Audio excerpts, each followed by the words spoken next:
Hello students, beta today in this lecture I am going to discuss about the some important numericals from the chapter atoms.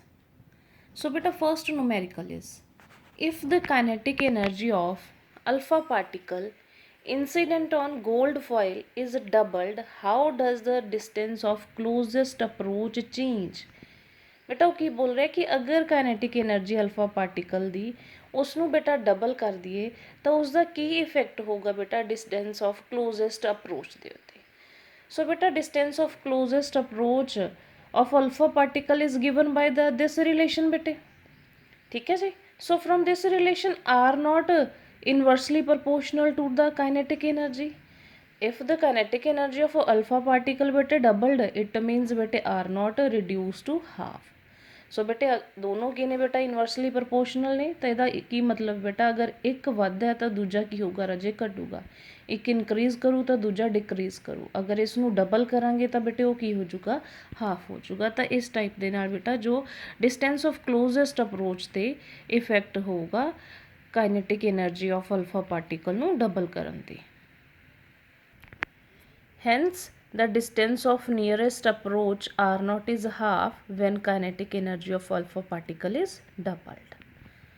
Next numerical. In a neon atom, the energies of 3s and 3p states are respectively 16.70 electron volt and 18.70 electron volt. Calculate the wavelength corresponding to 3p minus 3s transit 3p to 3s transition in the neon atom। ਤਾਂ ਬੇਟਾ firstly ਦੇਖੋ ਆਪਾਂ ਨੂੰ given ਕੀ ਹੈ, energies given ਨੇ ਬੇਟਾ ਦੋ status ਦੀ 3s ਔਰ 3p, ਉਹਨਾਂ ਦੀਆਂ એનર્ਜੀਜ਼ ਕੀ ਨੇ ਬੇਟੇ ਇਹ ਦਿੱਤੀਆਂ ਨੇ। ਆਪਾਂ ਕੀ ਫਾਈਂਡ ਕਰਨਾ ਬੇਟਾ ਵੇਵਲੈਂਥ। ਬੇਟੇ ਅਗਰ ਤੁਸੀਂ ਆਪਣੇ ਪਹਿਲੇ ਵਾਲੇ ਲੈਕਚਰਸ ਨੂੰ ਬੇਟਾ ਰਿਮੈਂਬਰ ਕਰੋ ਤਾਂ ਅਕੋਰਡਿੰਗ ਟੂ ਬੇਟਾ ਬੋਹਰਜ਼ ਪੋਸਟੂਲੇਟ ਉਸਨੇ ਬੋਲਿਆ ਸੀ ਬੇਟੇ ਕਿ ਜੋ ਫੋਟੋਨ ਬੇਟਾ ਰਿਲੀਜ਼ ਹੋਊਗਾ ਕਿੱਥੋਂ ਬੇਟਾ ਵੈਨ ਜੋ ਇਲੈਕਟ੍ਰੋਨਸ ਨੇ ਬੇਟੇ ਉਹ ਐਕਸਾਈਟਡ ਟੂ ਗਰਾਊਂਡ ਸਟੇਟ ਬੇਟਾ ਟ੍ਰਾਂਜੀਸ਼ਨ ਕਰਨਗੇ ਤਾਂ ਐਟ ਦੈਟ ਟਾਈਮ ਬੇਟਾ ਉਹ ਕਿਸ ਦੇ ਇਕੁਅਲ ਹੋਊਗੀ, ਉਸਦੀ એનર્ਜੀ ਕਿਸ ਦੇ ਇਕੁਅਲ ਹੋਊਗੀ, ਜੋ ਔਰਬਿਟਸ ਬੇਟੇ ਅਸੀਂ ਕੰਸੀਡਰ ਕੀਤੇ ਉਹਨਾਂ ਦੀਆਂ એનર્ਜੀਜ਼ ਦੇ ਡਿਫਰੈਂਸ ਦੇ ਇਕੁਅਲ ਹੋਊਗੀ। ਤਾਂ ਬੇਟਾ ਆਪਾਂ ਲਿਖਿਆ ਕਿ EP ਦੀ ਜੋ ਵੈਲਿਊ ਸੀਗੀ EP ਸੀ 18.70 EV, ES ਦਿੱਤਾ ਹੋਇਆ ਬੇਟਾ ਲੈਮਡਾ ਸੀ ਫਾਈਂਡ ਆਊਟ ਕਰਨਾ ਹੈ। ਕਲੀਅਰ। ਤਾਂ ਬੇਟਾ ਹੁਣ ਆਪਾਂ ਨੂੰ ਪਤਾ ਹੈ ਕਿ ਆਪਾਂ ਕੀ ਫਾਈਂਡ ਕਰਨਾ ਹੈ ਬੇਟੇ, ਚੇਂਜ ਇਨ એનર્ਜੀ ਫਾਈਂਡ ਆਊਟ ਕਰਨਾ ਹੈ। EP ਮਾਈਨਸ ES ਕੀਤਾ ਬੇਟੇ ਤਾਂ ਆਪਣੇ ਕੋਲ ਆ ਗਿਆ 2 ਇਲੈਕਟ੍ਰੋਨ ਵੋਲਟ। ਇਲੈਕਟ੍ਰੋਨ ਵੋਲਟ ਕਿਸ ਦੇ ਇਕੁਅਲ ਹੁੰਦਾ ਬੇਟਾ 1.6 ਇੰਟੂ 10⁻⁻19 ਦੇ 16 2s ਆ ਬੇਟਾ 32, 3.2 ਇੰਟੂ 10⁻⁻19 ਜੂਲ।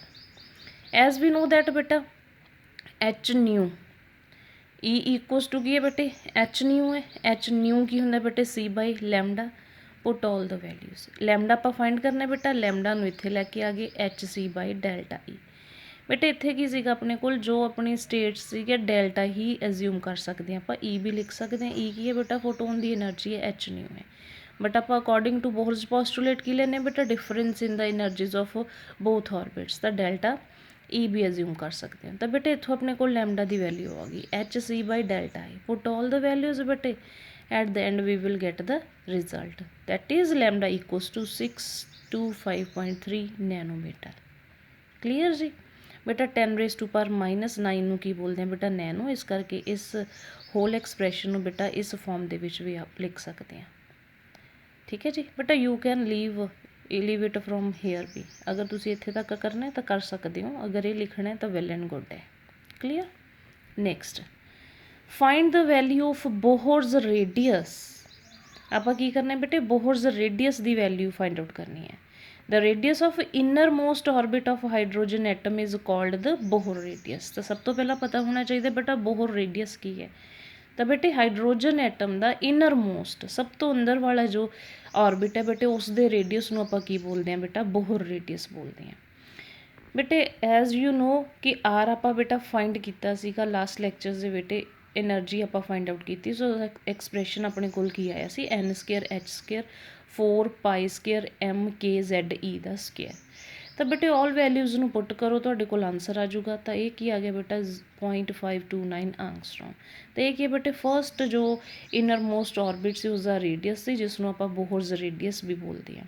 ਬੇਟਾ ਇੱਥੋਂ ਤੱਕ ਇਹ ਵਾਲਾ ਐਕਸਪ੍ਰੈਸ਼ਨ ਇਸ ਆਰ ਦੀ ਵੈਲਿਊ ਆਪਾਂ ਜਦੋਂ ਆਰਟੀਕਲ ਨੂੰ ਬੇਟਾ ਸੋਲਵ ਕੀਤਾ ਸੀ ਉੱਥੇ ਵੀ ਆਪਾਂ ਇਸ ਨੂੰ ਫਾਈਂਡ ਆਊਟ ਕੀਤਾ ਸੀ। ਤਾਂ ਤੁਹਾਨੂੰ ਇਹ ਇੱਕ ਛੋਟੇ ਜਿਹੇ ਨੂਮੈਰੀਕਲ ਦੇ ਫਾਰਮ ਦੇ ਵਿੱਚ ਵੀ ਤੁਹਾਨੂੰ ਅਲੱਗ ਤੋਂ ਪੁੱਛ ਸਕਦਾ ਕਿ ਫਾਈਂਡ ਕਰੋ ਬੋਹਰ ਦਾ radius. Now beta next is calculate the first excitation energy and ionization energy of a hydrogen atom। ਬੇਟੇ ਇਸ ਦੇ ਵਿੱਚ ਆਪਾਂ ਕੀ ਫਾਈਂਡ ਕਰਨਾ ਹੈ, ਫਰਸਟ ਐਕਸਾਈਟੇਸ਼ਨ ਔਰ ਆਇਨਾਈਜੇਸ਼ਨ એનર્ਜੀ ਹਾਈਡਰੋਜਨ ਐਟਮ ਦੀ। ਐਜ਼ ਵੀ ਨੋ ਦੈਟ ਬੇਟਾ En ਇਕੁਅਲਸ ਟੂ ਦਿਸ, ठीक है जी। और बेटे this expression can also be written as this by putting the values, after solving the values we will get this formula. First excitation energy किमें होगा बेटा, जिथों excite होया मीनस E2 माइनस E1, क्लीयर। तो इत्थे बेटे N नू 2 पुट कर दोगे, एक बारी 1 पुट कर दोगे बेटा, दो वैल्यूज आ जाएगियाँ। E2 माइनस E1 कर दोगे तो कॉरसपोंडिंगली तुहाडे कोल फर्स्ट एक्साइटेशन जो एनर्जी है वो आ जाएगी। Now for the ionization energy बेटा, आयनाइजेशन एनर्जी वास्ते बेटे आप लास्ट जो ऑर्बिट है इनफानाइट है उसनों कंसीडर करते हैं, इनफानाइट माइनस E1, ठीक है जी। तो इनफानाइट की होगा राजे, ऑबवियस है 0 होगा। E1 बेटे वैल्यू पुट कर दो, तुहाडे कोल की आ जाऊगा बेटा डेल्टा E की जो वैल्यू है वो आ जाऊगी।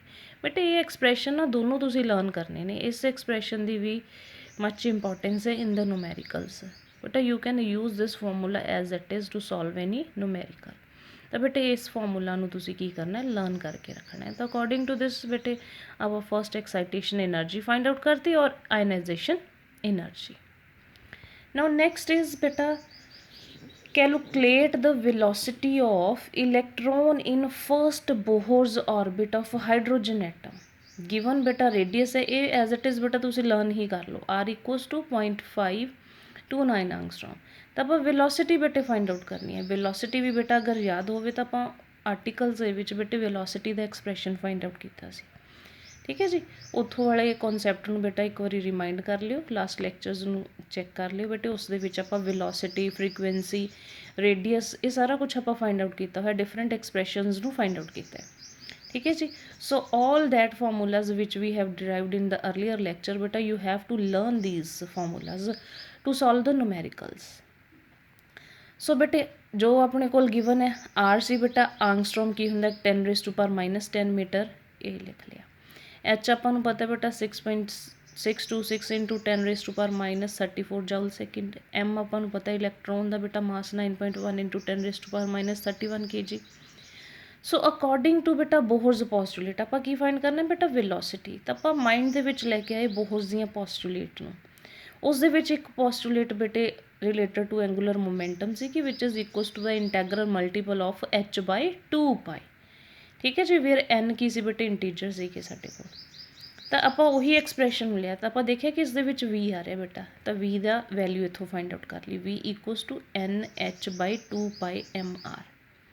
हुण बेटे एन भी सानू पता है कॉरसपोंडिंगली जिसका भी आप फाइंड करना है, फस्ट का फाइंड करना है एन 1 पुट कर दो, सैकेंड का करना है 2 पुट कर दो, एच हैगा ही है कॉन्सटेंट है, 2 also a constant value, pi also बेटे, M also and R is given in the statement. So put all the values बेटा, आफ्टर द सिंपल कैलकुलेशन बेटे we will get v equals to 2.189 into 10⁻6 metre per second. So in this manner बेटा by using the formulas we will solve the numericals. Now next, calculate the total energy of electron revolving in second orbit of hydrogen atom। तो बेटे हुण इत्थे second orbit है तो आप N की value नूं की पुट कर देंगे बेटे 2 पुट कर देंगे in the formula of in total energy. So बेटे as we know E equals to this बेटा, सो इत्थे बेटा एन है जो उत्थे आप की पुट कर देंगे बेटे 2, rest of the quantities are बेटे constant. Put all the values by simple calculation, at the end we will get E equals to -3.39 electron volt. बेटा एनर्जी का हो गया, रेडियस हो गया, ये जो एक्सप्रैशनस ने फॉर्मूलाज ने वेरी वेरी इंपॉर्टेंट ने, so you have to learn these formulas. Now next बेटा the energy of an electron in nth orbit is given by this। बेटे एनर्जी जो इलैक्ट्रॉन दी है nth ऑर्बिट दे विच आपां नूं गिवन है बेटे। Calculate the energy required to excite an electron from ground state to second state. तो simple है राजे, एन की वैल्यूज़ का सारा फंड है राजे। एन नू जो भी पुट करोगे, फस्ट ऑर्बिट है फस्ट है, सैकेंड है तो सैकेंड पुट कर दो, 2 पुट कर दो। हुण इसने क्या second excited state to ground state है, ठीक है जी। हुण इत्थे बेटे एक चीज़ याद रखनी है, इत्थे जो ग्राउंड स्टेट है उसनों आपां की लै रहे हैं बेटा n = 1, ठीक है जी। n = 1 की होगा बेटे ग्राउंड स्टेट होगी, ਉਹਦੇ ਕੋਰਸਪੋਂਡਿੰग बेटा ਆਪਾਂ वैल्यू ਨੂੰ फाइंड करता। ऑब्वियस है ग्राउंड स्टेट है तो फस्ट ऑर्बिट है। हुण सैकेंड एक्साइटेड स्टेट बेटा, सैकेंड एक्साइटेड स्टेट की होगी, थर्ड होगा बेटे, क्योंकि फस्ट अपने कोल की आ गया ग्राउंड स्टेट, सैकेंड वाली बेटे सैकेंड ऑर्बिट होगा फस्ट एक्साइटेड स्टेट, थर्ड की होगा बेटे सैकेंड एक्साइटेड स्टेट। इस करके बेटे n ਨੂੰ 3 पुट किया, ਉਹਦੇ ਕੋਰਸਪੋਂਡਿੰਗ जो वैल्यू सी ਅਸੀਂ ਉਹ फाइंड कर ਲਈ। ਹੁਣ ਅਸੀਂ फाइंड की करना सी एनर्जी, तो एनर्जी की है बेटे दोनों का डिफरेंस ले लो, एनर्जी आ जाएगी 3 - 1 at the end we will get 12.09 electron volt. In this manner bete we will solve these numericals. These numericals are bete very simple, only you must learn the formulas. Now next is also beta very important question, is it true that energy of electron in any orbit in hydrogen atom is negative? क्यों पूछ रहे बेटा कि ये true है कि जो electron की एनर्जी है किसी भी ऑर्बिट दे विच हाइड्रोजन एटम की अगर गल करते हैं तो नैगेटिव होंगी है। ऑबवियस है बेटा, आप देखो लास्ट हुण इत्थे भी आप अगर देखिए तो साडी एनर्जी दे फॉर्मूला च की है बेटे नैगेटिव है, ऊपर भी देखो नैगेटिव आया बेटे। इस तो पहला अर्लीयर लैक्चर दे विच आपां डिस्कस कर चुके हैं कि एनर्जी का नैगेटिव होना किस चीज़ नूं शो करता है, ठीक है जी। तो ऑबवियस इसका आंसर की आऊगा बेटा yes आऊगा। The total energy of electron in every orbit of hydrogen atom is negative। तो आप क्या कि yes total energy electron the we know that is negative due to attractive force between the nucleus and electron। The potential energy of electron is negative but kinetic energy is positive। Since potential energy is more than kinetic energy, therefore the total energy is negative। तो but इत्थे की logic आपां नूं दिता है कि देखो आपां नूं पता है कि जो अट्रैक्टिव फोर्स है बिटवीन न्यूक्लियस एंड इलैक्ट्रॉन वो की है बेटे ज़्यादा है। इसका मतलब की होया कि पोटेंशियल एनर्जी की वैल्यू की हुई ज़्यादा हुई बेटे, तो पोटेंशियल एनर्जी की होंगी ऑलवेज नैगेटिव होगी, काइनेटिक की है बेटे पॉजिटिव है। तो जी चीज़ ज़्यादा है तो टोटल इफैक्ट तो वही आऊगा बेटा, इस करके बेटे जो टोटल एनर्जी है वो भी की आ गई साडे कोल नैगेटिव।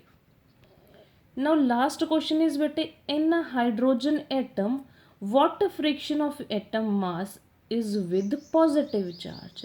तो बोल रहे कि अगर आप हाइड्रोजन एटम की गल करते हैं तो बेटे उसके कितना प्रपोर्शन है जो एटम के मास का वो पॉजिटिव चार्ज होंगे। We know that beta hydrogen atom is made of 1 proton and 1 electron. Mass of proton is 1836 times the mass of electron. Therefore beta 1836 by 1837 times the mass of hydrogen atom is carried by the positive charge। तो अपन पता है राजे यही proportion है कि 1830 the mass of hydrogen atom is carried by the positive charge।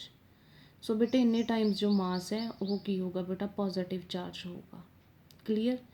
सो बेटा ये सीगे numericals which is very important from this chapter, so do it carefully बेटे। एंड वन थिंग मोर बेटा, I am again telling to you कि learn all the formulas like total energy, radius, velocity। So you must remember all these formulas। Thank you।